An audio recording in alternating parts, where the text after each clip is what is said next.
y que nos pongamos a revisarlo. Sería, la verdad, eso sería irresponsable de mi parte, porque en 10 minutos no vamos a poder analizar una sentencia, ¿no? O párrafos de sentencias, la verdad no tiene ningún sentido.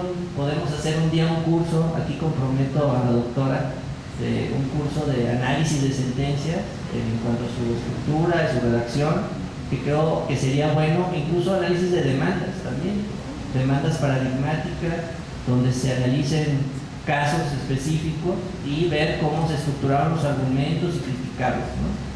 Que creo que eso hace falta mucho en el foro. Somos muy buenos para opinar, pero muy malos para ponernos a leer las resoluciones, ¿no? Entonces creo que esa es la idea de la plática del día de hoy. ¿De acuerdo? Bueno, si no están de acuerdo, pues ni modo, ¿verdad?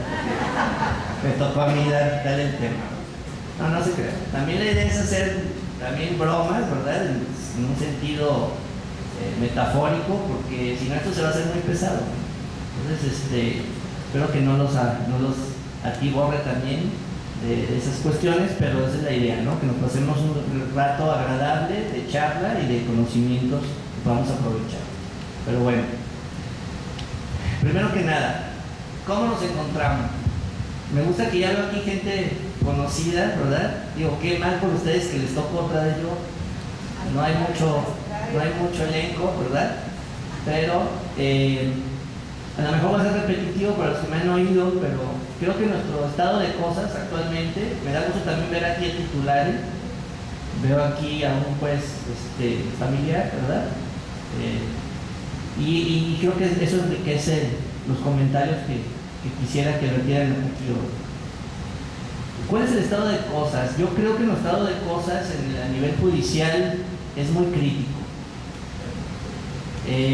Tenemos una esquizofrenia jurídica, así le llama, tomando el término de Rodolfo Ruiz Vigo. Creo que tenemos una esquizofrenia, ¿no? Hemos querido cambiar el sistema judicial a golpe de reforma, ¿no? Tenemos una reforma penal hecha al vapor, con 8 años para poderla implementar, pero nos dimos cuenta y nos estalló en la cara que ya venía el año que entra y hicimos toda la carrera y ya vemos los resultados pero ahorita, ¿no? Luego tenemos una reforma mercantil, ¿verdad? También en curso, ya tendiente a que todo sea oral, sin importar la cuantía, ¿verdad? Tenemos una vacatio legis de 3 años. Tenemos un intento ya próximo de crear todo un Código Nacional de Procedimientos Civiles y Familiares, ¿verdad? Con todo lo que ello implica. Y sería una vacatio legis, bueno, ahí está prevista de meses para poder crear ese código, cuando es de suma importancia, ¿no? Simplemente nada más como datos se los dejo. Sería el instrumento procesal supletorio a nivel federal. Imagínense toda la connotación que tiene esa codificación, ¿no? Como para hacerla en meses. Entonces uno se pregunta, ¿por qué para lo penal dieron 8 años y por qué para una reforma de esa envergadura que va a impactar mucho más que la reforma penal? Mucho más. Simplemente hay que ver cuántos asuntos penales se resuelven en los tribunales y cuántos asuntos civiles y mercantiles se resuelven en los tribunales para ver qué impacto va a tener esa reforma, ¿no? Pero en ese estado de cosas también tenemos pues, la nueva ley de amparo, ¿verdad? Y tenemos todo un sistema de control de constitucionalidad y convencionalidad que se nos hace la panacea y casi que por arte de magia podemos argumentar todo y hacer todo, ¿verdad? En el sistema jurídico. Entonces, en este estado de cosas, en este contexto, pues es difícil encontrar reglas y principios que rijan un actuar coherente del Poder Judicial, ¿no? Estamos en una etapa de transición donde es difícil hallar como puntos de referencia, ¿no? En lo que se refiere a las sentencias, y voy a partir de las sentencias para luego hacer la comparación con la cuestión de la demanda, creo que el punto de referencia es válido por lo que voy a justificar a continuación. ¿Cuál ha sido, a través de la historia, aquí sí es importante hacer un argumento histórico en relación con la redacción de las sentencias? para poder luego saber si son buenas o malas hoy en día. Porque sí les podemos encontrar muchos defectos, pero debemos de ver cómo hemos llegado hasta aquí, ¿no? Por ejemplo, si observamos en la época de 1847 a 1876, vamos a ver que ahí no había ni por asomo cuestiones de fundamentación y motivación, ¿verdad? En la sentencia. Eran sentencias brevísimas, sumarias. En 10 o 15 páginas se decía todo. Eran sentencias dogmáticas casi. Luego, a partir de 1876, dentro de la dinámica del proceso codificador que hubo en México, la Corte empieza a desarrollar criterios donde se amplía esta idea de fundar y motivar, que no solo es dar un artículo y decir el por qué creo que es aplicable, sino se empieza a desarrollar ya un poco más esta idea de fundar y motivar, y ya tenemos sentencias un poco más complejas, más completas, sobre todo por todas las ideas que trajo Ignacio de Vallarta, ¿no? A partir de ahí y hasta 1913 tenemos un modelo que podríamos llamar como intermedio, donde no son ni tan vastas ni tan cortas, y creemos que ahí opinan varios autores que es como la mejor etapa en cuanto a los criterios de la Suprema Corte y de las sentencias. De 1917 hasta los años 70 empezamos a encontrar esas sentencias de tamaño mediano, vastamente redactadas con muy buenos argumentos. No sé si coincidan conmigo, pero hay muchos que opinan que la quinta época de la Suprema Corte pues es como la época de oro, ¿no?, de la Suprema Corte, quinta, sexta, séptima época, donde por la calidad de quienes integraban la Corte, los ministros, pues hubo una época donde se fijaron muchos criterios de trascendencia, sobre todo en materia civil y no penal, ¿no?, que siguen rigiendo hasta nuestros días, y que incluso muchos tribunales colegiados lo único que hacen es copiar esas tesis y luego las publican como si fueran suyas, ¿verdad? No sé si han detectado también, ¿verdad? Los de Puebla, esto sí es suyo, ¿verdad? Pero bueno, esa época ya tenemos una aproximación a sentencias que no son ni tan cortas ni tan vastas, ¿no?, sino que tratan de dar una justa medida entre lo que es resolver el caso concreto y además dar una especie de justificación de esa determinación que se toma en esa sentencia. El ministro Cosío, ahí en alguna de sus conferencias le escuché decir que en una plática que tuvo con el ministro Díaz Romero, le dijo que allá por los años 70 la tradición de hacer transcripciones en las sentencias nació por la desconfianza en algunos secretarios de la Suprema Corte. Entonces los ministros optaron porque en los proyectos de resolución se pasaran transcripciones de todas las actuaciones necesarias para poder resolver. Y nació de eso, de una burda desconfianza, ¿no?, en los secretarios. A partir de ahí vemos un punto de quiebre en las sentencias de los años 70. Vemos que se empiezan a hacer extensas, farragosas, ¿verdad?, llenas de transcripciones. Si alguien opina lo contrario, me puede también desmentir, porque los veo muy... sí me gustaría que si alguien tiene una opinión distinta, igual me lo va diciendo, ¿no? Pero creo que eso es algo generalizado. Empezamos a ver ya esta idea de que empezamos a confundir lo que es el proyecto de trabajo con el proyecto de resolución. Creemos que todo lo que necesitamos para elaborar el proyecto debe de estar en la sentencia. Y creo que eso es un error, como lo vamos a ver después. ¿Cómo es el modelo que tenemos actualmente? Pues tenemos un modelo más o menos estandarizado, donde una parte que le llamamos resultando, luego tenemos la parte considerativa de la sentencia y una parte resolutoria de la sentencia, ¿verdad? En los resultados pues tenemos ahí lleno de transcripciones, ¿verdad?, de toda la historia del proceso, donde repetimos lo que las partes ya saben: qué demandó, qué contestó, qué pruebas hubo, ¿verdad?, qué pasó a través del proceso, pero de una manera muy larga, ¿no? Llena de antecedentes y de transcripción. Luego tenemos ya la parte considerativa, que al no obstante ser la parte sustancial de la sentencia, pues muchas veces es muy corta, ¿no? El mejor ejemplo de esto son las sentencias de los tribunales colegiados de circuito. Ustedes lo pueden constatar. Hay sentencias que tienen 130 hojas de transcripciones y el fondo son 15 páginas, ¿no? Donde se contestan los conceptos de violación. Entonces, con esto pues no podemos tener un parámetro base para poder establecer si hay una buena sentencia o no, o si hay una buena argumentación o no, ¿no? ¿Por qué? Porque hay que acordarnos que las sentencias deben de estar dirigidas a las personas, a los justiciables, no a los abogados en una primera instancia.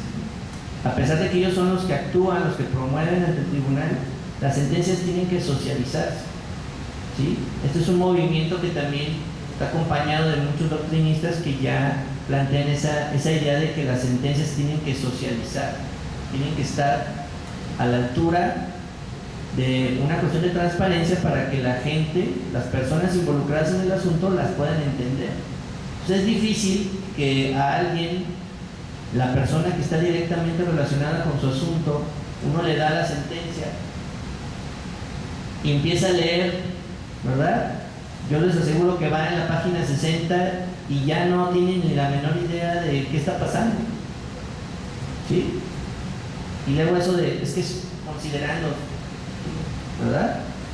Y luego cuestiones hasta de puntuación, de cuestiones de la tipografía de la sentencia, donde no sabemos cuándo el tribunal está hablando él y cuándo está haciendo referencia a algo de las partes, ¿no? Entonces, este es como el estándar que tenemos ahorita. Como les decía, a veces transcribimos enormes cantidades de tesis, por ejemplo, ¿no? Y suponemos que con transcribir tesis pues ya estamos dando una justificación de nuestra sentencia, o muchos preceptos legales, o ahora con el internet, ¿verdad? Pues ponemos sentencias de la Corte Interamericana, o párrafos de sentencias de la Corte Interamericana, o párrafos de ejecutores de la misma Corte, y luego ya decimos, como por arte de magia, de lo anterior se colige que me debes de conceder el amparo, ¿verdad? O la sentencia, de lo anterior se colige que la excepción es infundada, o de lo anterior se colige que los argumentos son infundados, y eso es un gran defecto. El magistrado con el que yo trabajo, el magistrado Gerardo Domínguez, él ha conceptualizado esto como el positivismo y el realismo, positivismo mágico. Él dice que sostiene esta idea de que por el hecho de citar muchos artículos o citar muchas tesis, como por arte de magia, ya estás contestando los argumentos, ¿verdad? Y eso es un defecto que incurrimos los tribunales e incurren los litigantes, ¿no? Así como nos quejamos de las sentencias que son farragosas, pues también hay demandas muy farragosas, ¿verdad? Entonces creo que ahí estamos inmersos en ese punto. Yo pienso que hay varios puntos importantes. Después de las transcripciones, por ejemplo, ¿qué pasa con las exposiciones de motivos? Cuando queremos hacer un argumento apelando a la intención del legislador, cuando interpretamos una norma, lo que hacemos es transcribir lo que según nosotros es la exposición de motivos, ¿verdad? Pero a veces no nos damos a la tarea a verificar si lo que estamos transcribiendo es la opinión solo de un diputado o de un senador, ¿verdad? Porque el proceso legislativo tiene varias fases hasta que llegan a un dictamen, y ese dictamen se vota, y en ese dictamen es donde viene una exposición de motivos, si es que la hay, porque nuestra técnica legislativa tampoco es tan depurada, ¿verdad? Hay muchas legislaciones que no tienen una exposición de motivos. Entonces, no porque lo dijo un diputado o lo dijo un senador, quiere decir que ese es el sentido de la ley. Pues también desde ahí tenemos que empezar a discriminar. Lo mismo pasa cuando citamos partes de ejecutorias de la Corte. Hay veces que incurrimos en errores de que transcribimos cuando son ejecutorias que resuelven contradicciones de tesis, transcribimos lo que dijo un tribunal colegiado y no lo que está resolviendo la corte. ¿Sí? Entonces, eso es a lo que nos orillan las transcripciones. Esta cuestión de las transcripciones, lejos de dar certidumbre, crean una mayor incertidumbre, porque no tenemos una capacidad de discriminar esa información que estamos transcribiendo. ¿De acuerdo? Ahora,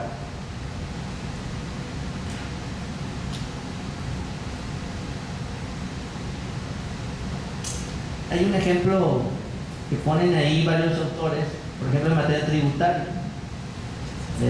Por ejemplo, alguien se duele de inequidad, encontramos que el legislador justifica la diferenciación, entonces nos preguntamos, ¿qué parte de esa transcripción del proceso legislativo debo poner? Porque en la discusión del proceso legislativo, pues un diputado puede justificar esa inequidad de alguna manera, por ejemplo los famosos fines extrafiscales, ¿no?, de las normas tributarias. Pero debemos de tener claro que no siempre es opinión de un solo legislador, a pesar de que sea quien expuso esa iniciativa o quien sometió a discusión esa iniciativa, pues sea la que permeó para llegar a aprobar la ley. Entonces, ese tipo de cosas son los que nos llevan el hacer transcripciones y poder discriminar ese tipo de información. Ahora, esto del realismo o el positivismo mágico creo que es algo que incurrimos, como lo repito, pues tanto los tribunales como los litigantes. Lo más escandaloso de esto es que tenemos a nuestra disposición mucha información, ¿no? En los tribunales tenemos ahí una broma de que decimos que ahora hay muchos secretarios CISE. No sé si alguien conoce ese programa, ¿no?, que es el Sistema Integral de Seguimiento de Expedientes que tiene el Poder Judicial Federal, donde están ahí todas las sentencias, ¿verdad?, de todos los circuitos, de todos los tribunales.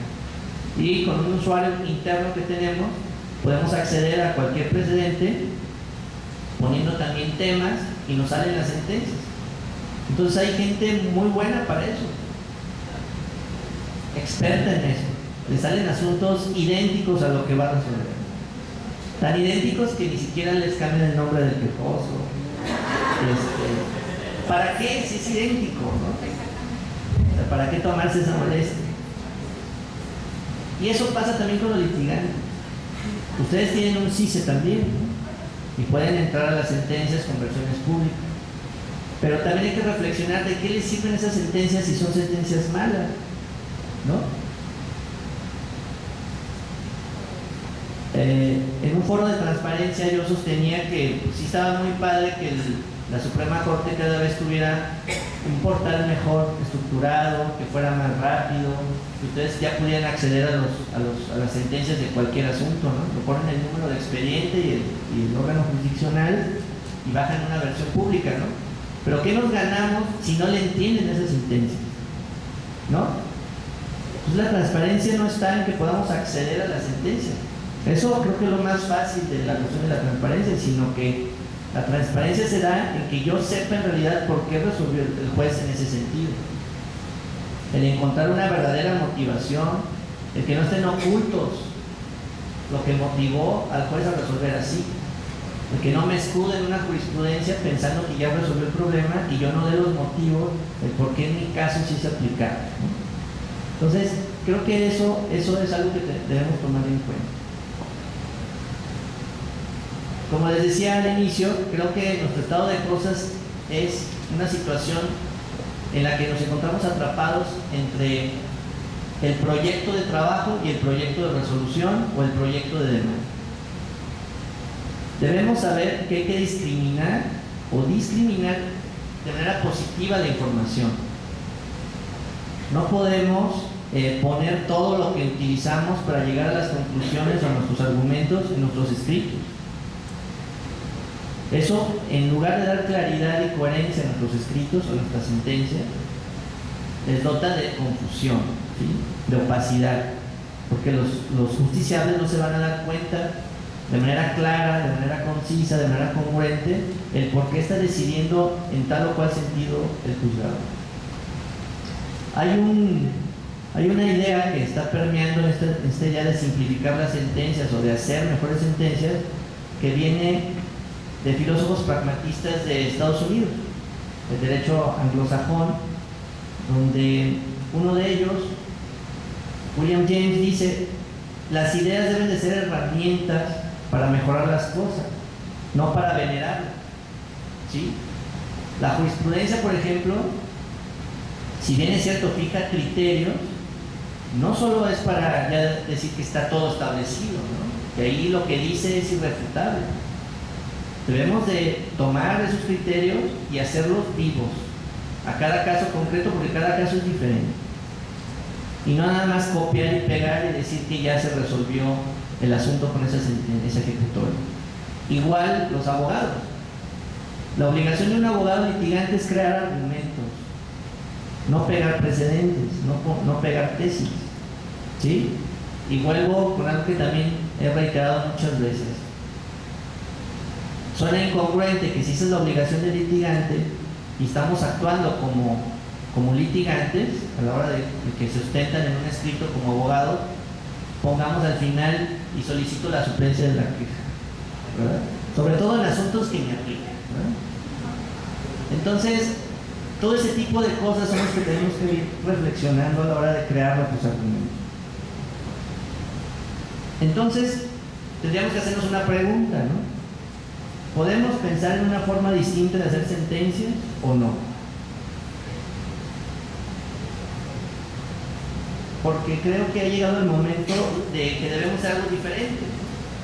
Creo que no podemos seguir en este estado de cosas donde hay una cuestión anárquica, el de decir, bueno, yo soy el juez, le voy a poner los argumentos que yo creo, y si te gusta, bueno, y si no, impúgnala, ¿verdad? ¿Sí? Y también del lado del litigante no es hacer argumentos y ponerme a rezar esperando que el tribunal que pegue, ¿verdad? Esa es la palabra, que pegue, ¿verdad? Y no estar moviendo el archivo de mi computadora poniendo, lo pongo al final porque es el bueno, no, mejor lo pongo arriba, los demás pues ya a ver si pegas, ¿no? No, creo que no podemos seguir así, porque esto abona a que haya injusticia. Por más utópico que se oiga, para eso estamos aquí, ¿no? Tanto del lado de los juzgadores como del lado del abogado. Y del lado del abogado, además de hacer justicia, obviamente cuando tienen razón, pero cuando no la tienen, deben de persuadir, ¿no? Para obtener un fallo favorable. Pero persuadir a través de la argumentación, no a través de otras cosas, ¿sí? Y esa es la idea.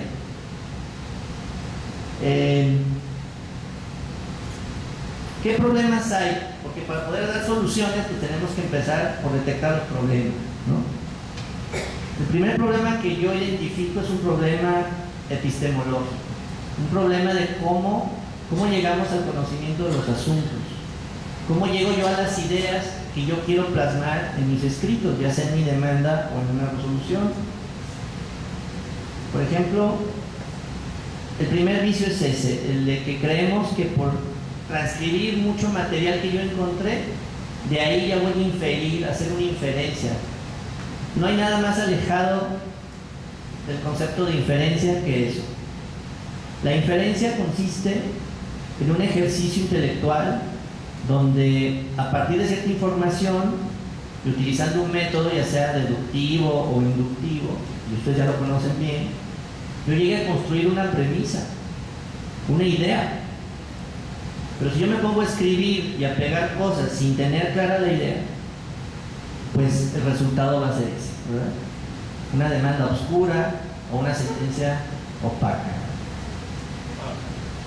Nos podemos preguntar entonces, ¿cómo se va a inferir algo de todo lo anterior, como les digo, de 10 tesis o de 20 hojas de transcripción?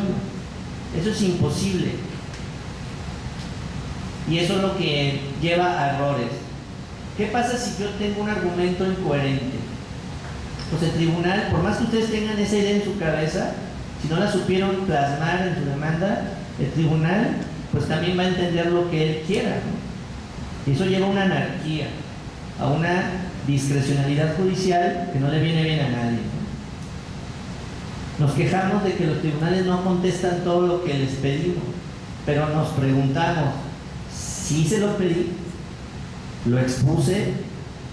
¿No? Es que aquí lo dije. Espérame, eso es una copia de una tesis. Sí, pero es que eso es el caso. Ahí viene. Ahí está mi argumento. Entonces, la idea es, primero, poner énfasis en ese tipo de problema. Segundo problema que yo veo, también es en el temor de los jueces. Yo lo veo, entonces, lo planteo como en esta pregunta. ¿No existirán formas con las cuales deberíamos siempre enfrentar de un modo constante los casos de determinada materia, figura o institución jurídico-procesal? ¿Una forma o un método? Es decir, si yo en mi tribunal, por poner un ejemplo, soy un tribunal en materia civil y veo por mes, por poner una cifra, 10 asuntos de acciones reivindicatorias, ¿no habrá un método que yo pueda diseñar de cómo abordar este tipo de asuntos? ¿O tengo que depender del secretario, de su mal llamado estilo? Es que no, es que a mí me gusta empezar por relatar todas las pruebas y transcribirlas, y luego ya digo que de todo lo anterior se acreditó la acción, ¿verdad? Y ahí está mi valoración y ya, ¿verdad? O no, es que yo empiezo con un preámbulo, yo explico qué es la acción reivindicatoria, cito a Pallares, ¿verdad? Porque es el diccionario que compré en la escuela y lo tengo ahí siempre en el cajón. También, otro paréntesis, lean autores vivos.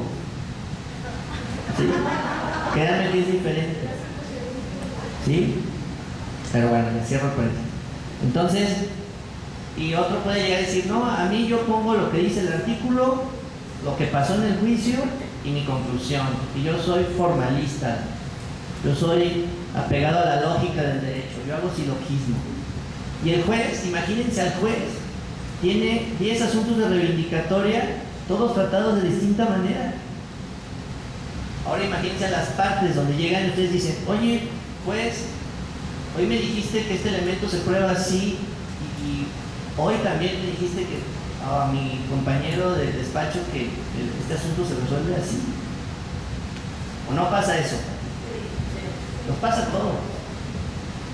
Los tribunales colegiados de circuito, más de lo que se imaginan, y creo que no me voy a dejar mentir, ¿verdad?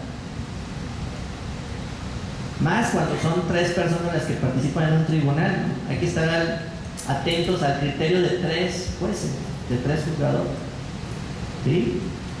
Entonces, desde ahí ya hay problema. Un juzgador, yo no lo soy su secretario, pero mi opinión es de que un juzgador debe tener el control de la metodología de su sentencia. No puede depender de los secretarios. Y eso lo viví en carne propia. Un día llegué con un magistrado que incluso tal vez lo ubican por sus tesis, magistrado Neófito López Ramos. Yo trabajé con él.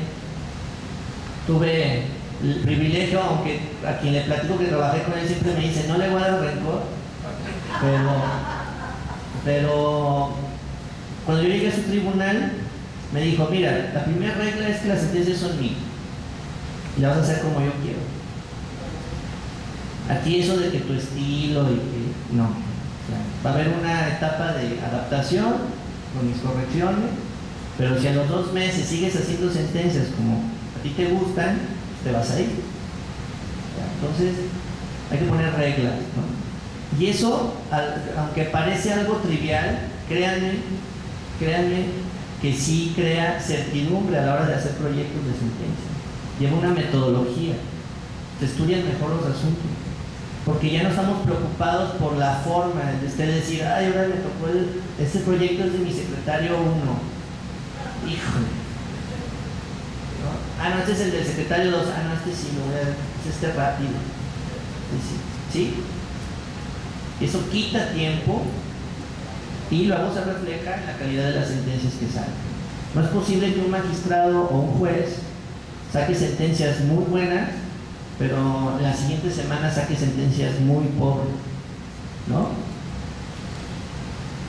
¿O no lo han notado en los tribunales? Que a veces hay criterios que uno dice, híjole, qué buena sentencia, esta la voy a guardar en mi archivo personal, la voy a pegar en mi pared. Y el otro día el mismo magistrado o juez sacó una sentencia que hizo, oye, nomás le faltó casi ponerle que esto era un telegrama, ¿no?, de la sentencia, que no es la versión oficial de la sentencia. ¿Por qué pasa eso? Hay muchos factores, ¿no? Mucho trabajo, pero no hay un control, o no hay por lo menos un intento de control de eso. Y yo creo que un intento, una buena práctica sería tomar un control metodológico de las sentencias, poner reglas de cómo se abordan cierto tipo de asuntos, si no todo un universo, porque eso sería imposible, sí tener unas ciertas reglas metodológicas de cómo abordar los asuntos de determinados casos, de determinadas materias. Por ejemplo, ¿qué pasa con asuntos de menores? Lo primero que se puede llegar a tener una regla, y que incluso yo creo que es una regla no escrita, es de que, a ver, ¿se escuchó al menor? ¿Verdad? O lo primero que, si son jueces de primera instancia, es, a ver, en este caso, ¿vamos a mandar a llamar al menor? ¿No? Desde ahí ya hay un método, ¿sí? Pero eso se puede hacer o traspolar a todas las materias, a todos los casos. Casos que guardan una similitud y que podamos diseñar un método. Entonces, en esto radica este otro problema. Ahora, otro problema es la transparencia. Como dije hace rato, pues no puede haber transparencia si la gente no le entiende la sentencia. Los poderes legislativos, por ejemplo, parlamentarios, tienen una legitimidad democrática, ¿verdad? Los elige la gente. Bueno, o eso pensamos, ¿verdad? Es sarcasmo, no crean que estoy... Luego, los poderes públicos de la administración pública, ¿cómo se legitiman? Pues con resultados, ¿no? Ellos prometieron que iban a hacer el tren ligero, hasta que no lo veamos rodando, pues vamos a creerles y se van a legitimar, ¿no? Esa es la manera en que ellos se legitiman, dando resultados, agua potable, drenaje, etc. Pero un juez, ¿cómo se legitima? Sentenciando correctamente, ¿verdad? ¿Cómo sabemos si una sentencia es correcta o no? O deberíamos decir, una sentencia es justa o no, ¿no? Pero más allá de esos aspectos a lo mejor filosóficos, lo cierto es que se da a través de sus sentencias, ¿no? Esa es la manera en que un juez se legitima. Con cada sentencia se legitima o se deslegitima. Exacto, entonces ya podemos poner parámetros, ¿verdad? Lo malo es de que el Poder Judicial o quien administra el Poder Judicial, que en algún momento se nos ocurrió la brillante idea de crear consejos de la judicatura, legitima a los jueces en base a números, ¿verdad? O también estoy diciendo algo que no es, porque los veo así como medio serios, pero creo que es cierto. Sean jueces de distrito, tribunales colegiados del circuito, tribunales unitarios, jueces de primera instancia, ¿sí? Supremos tribunales de justicia de los estados, se legitiman a través de números. Y eso es gravísimo, porque la justicia impacta a las personas directamente. Los otros dos poderes de los que les hablaba los afecta de manera mediata, no inmediata. Pero el juez sí, lo impacta el día que sale su sentencia, a esa hora que se la notifican, le impacta su patrimonio, su libertad o sus derechos, ¿verdad? No hay que esperar a que llegue un día, programa procede y afecte algo, ¿verdad? Sino las sentencias impactan de manera directa y necesaria a las personas en sus derechos, en toda su esfera de derechos. Y los encargados de la administración del Poder Judicial lo califican con números. ¿cuánto sacaste por mes? Te ponen una cuota, ¿verdad? Te ponen una estadística, una media. A los secretarios les ponen una media de productividad. Por si no sabían, aquí en Jalisco estamos obligados a entregarle a nuestros titulares mínimo 3 asuntos a la semana en un tribunal colegiado. Un juzgado de distrito tiene igual una media de productividad para sus secretarios. Y nos califican mes con mes en tiempo real, ¿verdad? Ustedes pueden checar las estadísticas por tribunal en la página del consejo y ver qué tribunal tiene cierta existencia, etcétera. Pero eso no puede ser un parámetro que legitime al Poder Judicial, sea de la instancia que sea. Lo que lo legitima son las buenas sentencias, las sentencias correctas, las sentencias fundadas, motivadas y justificadas, que eso es donde hay que ponerle empeño, en la justificación de la sentencia. No sé si ya vieron algo de eso en sus anteriores módulos, pero parte de la argumentación jurídica lleva a eso, a que las sentencias no cumplan con ese mínimo de dictar un precepto y luego decir por qué cree el juez que es aplicable, sino que debe de justificar con reglas, con principios, su decisión, de por qué lo llevó a tomar esa determinación y no otra de toda la gama de posibilidades que tiene un juez para resolver. Yo les aseguro que un juez al resolver siempre tiene por lo menos 2 opciones, ¿no? Mínimo. ¿Por qué no escogió las otras? Eso tiene que palparse en la sentencia. ¿Sí? Ese es el otro punto que yo quería tocar. Ahora, hay otro sesgo del por qué se hacen las sentencias así. Y unos piensan, piensan mal, acertarás a veces, ¿verdad? Pero espero que no aplique para esto, pero unos piensan que las sentencias se hacen así con la intención de no estar sujetos a la crítica. ¿Sí? Que un juez tiene la autoridad constitucional para emitir sus fallos, y si él interpretó de tal o cual manera un artículo, pues para eso es el juez, para eso lo pusieron ahí, y no tiene el por qué justificar esa determinación. Y creo que eso eso es algo que está muy alejado de lo que debe de tener como función primordial un juzgado, ¿no? Esto no permite las sentencias opacas, las sentencias que no llegan a este límite de justificación de sus decisiones, bueno, llevan a una cuestión de opacidad, para la redundancia, donde los justiciables no saben la ciencia cierta el por qué decidió así el juzgador. Y las críticas pues no pueden estar sustentadas en algo que no sabemos, ¿no? Y aquí la otra cara de la moneda es que las críticas a veces también, si las vemos en el común denominador, pues nunca radican en las consideraciones del juez, ¿verdad?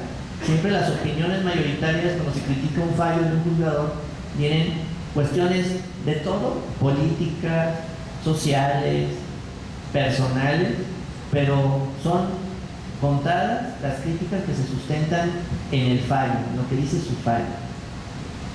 Y ese es también un punto pendiente para los litigantes. No es posible que nosotros vayamos a explicarle el fallo a nuestros clientes, bueno, lo digo en sentido figurado, ¿verdad? Yo no tengo clientes, no puedo litigar, pero donde le digamos, no, pues el juez no le entendió a mi demanda, el juez se vendió, el juez le responde a fulano.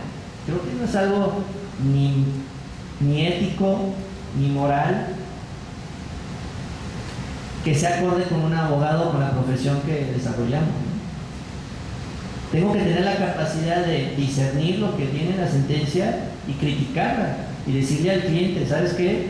Mira, esta sentencia carece de argumentación, es incongruente, no se ocupó de 4 argumentos que yo le di, A, B, C, y si los hubiera analizado hubiera llegado a esta conclusión que hubiera redundado en que tú hubieras ganado. Es diferente, ¿no? Es diferente. Entonces, también de ese lado hay defectos, ¿no? Entonces, ¿cómo podemos llegar a este objetivo? De crear nuevas sentencias, mejores sentencias. Pues tenemos que tomar en cuenta primero que la primera opción que hemos escuchado, creo que ya en otros foros, es la simplificación de las sentencias, ¿no? Pero simplificar no quiere decir adelgazar los argumentos, ¿sí? Simplificar quiere decir quitar todo lo que no debe de estar de una sentencia, obviamente excepto los argumentos del juzgador. ¿A qué me refiero?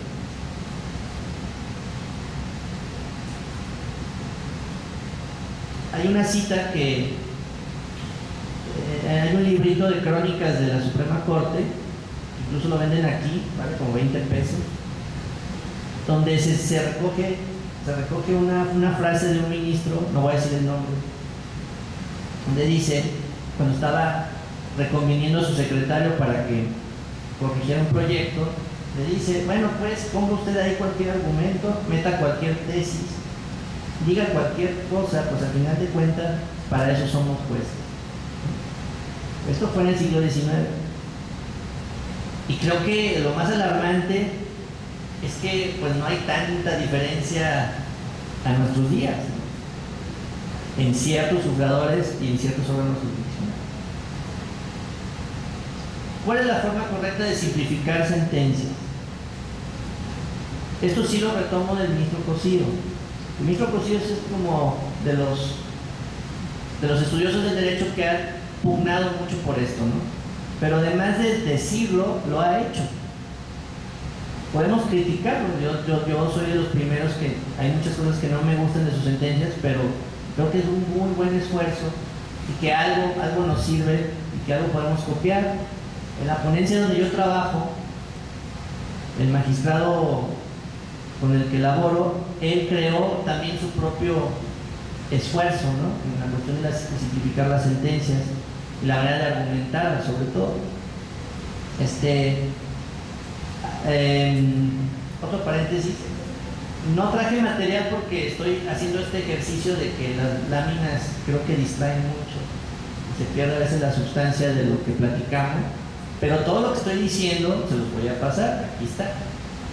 ¿Sí? Y con un material de apoyo, que son sentencias del tribunal donde yo estoy, donde hemos hecho un esfuerzo por simplificar las sentencias, y material extra, de donde estoy sacando todo esto que me aprendí ayer, para que ustedes lo tengan a la mano y no estén apurados por apuntes y eso. Me gustaría más que estuviéramos así concentrados y opinemos de lo que estamos hablando ahorita. Bueno, ¿qué propuestas podemos hacer para mejorar las sentencias? Bueno, la primera es que deberíamos establecer estándares claros con los elementos estrictamente formales de una sentencia. Cosas muy simples como márgenes, sangría, tamaño y tipo de letra, forma de hacer la síntesis de los argumentos, citas textuales, cómo las vamos a poner en el fallo, notas al pie de página y cuestiones de ese tipo. Yo sé que a lo mejor uno de ustedes está pensando, uy, venimos aquí 4 horas a oír que cómo vamos a poner si haría el 14 o doble espacio. No se trata de eso toda la plática, pero créanme que esto es fundamental para darle coherencia a un fallo, para darle claridad a una sentencia. No es posible que tengamos una cuestión indiscriminada de citar cosas sin un orden lógico, donde, como yo les decía, nos confundimos al saber y no llegamos a desentrañar cuándo está hablando el juez y cuándo está hablando una de las partes, o cuándo está hablando un autor, o cuándo se fusiló un ejecutor de la corte. Eso hay que tener reglas, hay que establecerlas. Si no se tiene, por ejemplo, un formato determinado de sentencia en un órgano jurisdiccional, se pierde mucho tiempo. El secretario, para empezar, pierde mucho tiempo. ¿Qué hace un secretario? Habla un documento de Word. Empieza a poner márgenes, ¿no? y luego dicen, bueno, yo escribo y luego le doy formato. No vayan a hacerle como una secretaria que tuve que me dijo, me pasó un proyecto que empezaba a proyectar y le dije, oye, ¿y los acentos? Y me dice, es que eso los pongo al final. Ya que me lo apruebe, ya pongo los acentos. Digo, es una cosa absurda, pero desde ahí ya se pierde tiempo. ¿Qué se puede crear? Unas reglas donde un archivo ya se tenga una plantilla. Alguien que tenga conocimientos de computación mínimos sabe que se puede crear una plantilla de Word, ¿no? O de procesador de textos que tengan. Y si no, pues hay que hablarle a un amigo ingeniero que sepa de esto y van a ver que es muy sencillo. Y ya están ahí centrados, considerando, resultando los subtemas que tenemos en nuestros fallos. Y eso nos va a evitar y nos va a quitar esa molestia de perder tiempo en esas cosas tan absurdas, ¿no? ¿Por qué lo tenemos que estar haciendo en todos los asuntos? Espérame, se me olvidó ponerle las páginas, ¿no? O el encabezado. No, ya debe de venir una plantilla todo eso. Como les repito, para mí es un tema central, porque ahorra tiempo, ahorra esfuerzo, y sobre todo porque ya sabemos cuál va a ser el contenido de la sentencia, qué datos va a llevar, qué datos precisos va a llevar los resultandos y qué datos precisos van a llevar los considerandos hasta antes del considerando obviamente de estudio, ¿no? De fondo. El ministro Cosío, como les comentaba, en este esfuerzo creó un manual de estilo de la primera sala de la Suprema Corte. Lo pueden conseguir, está ahí en PDF. Si ustedes le ponen en Google manual de estilo de la primera sala de la Suprema Corte, lo pueden bajar y da más o menos este tipo de parámetros de cómo crear las sentencias en cuanto al aspecto formal. Y no estamos descubriendo el hilo negro. Y lo absurdo es de que, viendo tantos ejemplos en las cuestiones de redacción de textos, no lo podamos copiar hasta nuestros días a las sentencias. ¿Qué hacen los periódicos, los diarios de circulación nacional o local? Tienen plantilla. O ustedes ven que tengan un margen diferente el artículo de X periodista y otro de otro periodista. Cosas así se pueden hacer en un tribunal fácilmente y ahorran trabajo, tiempo y esfuerzo. Por ejemplo, se puede llegar a un acuerdo. Sí.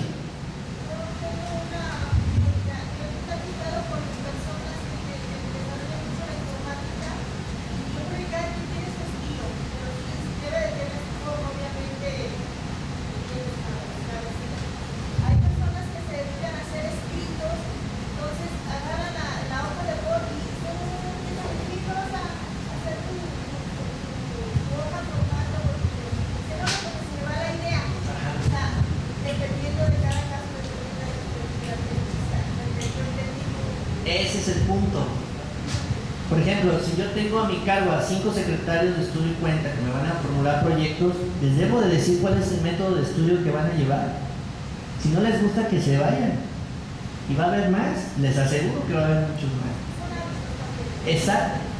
Pero esa anarquía del secretario a la que se tiene que someter el juez es algo absurdo.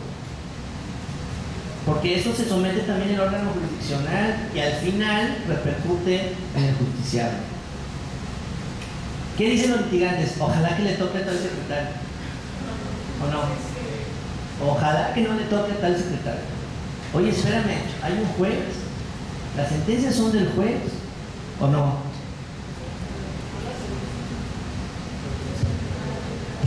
Sí.